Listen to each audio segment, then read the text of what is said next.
มื่อนี้ก็พามาดูมะม่วงโอทูโอ้ยยามใดเนาะที่สุกให้กินนี่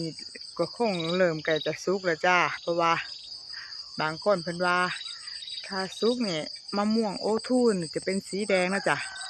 แต่ว่ากระเบิงนะจ้ะนี่หน่วยนี่หัวของมะม่วงโอทูนั่นสี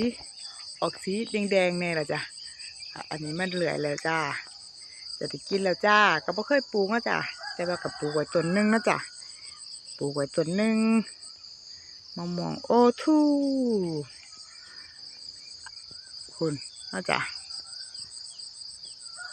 โอ้หน่วยใหญ่แห้งจ้ะดีนะที่แบบว่าอยู่ไฮของแม่ไม้น้องปลายนี่ฝนล่มกับว่าแห้งนะจ้ะฝนกับบ่ได้ตกแห้งปานใดถ้าล่มแห้งนี่แม่ไม้น้องปลายแห้งแต่ย่านมะม่วงโอทูหล่นนะจ้ะเพราะว่าหน่วยใหญ่แห้งจ้ะหน่วยใหญ่แห้งนี่มีแต่หน่วยใหญ่ๆจ้ะโอ้แต่หน่วยใหญ่ๆเลยจ้ะมีแต่ลูกใหญ่ๆเลยให้เบิ่งไกลๆนะจ๊ะเพราะว่าอยู่สูงนะจ๊ะ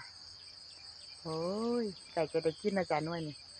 เพราะว่าหัวของมะม่วงโอทูออกสีแดงๆแล้วนะจ๊ะเพราะว่าถ้าซุปจะเป็น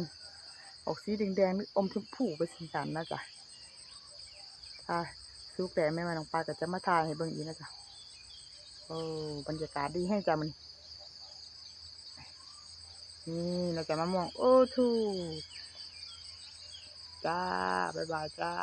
ไปนึ่งข้าวกันจ้า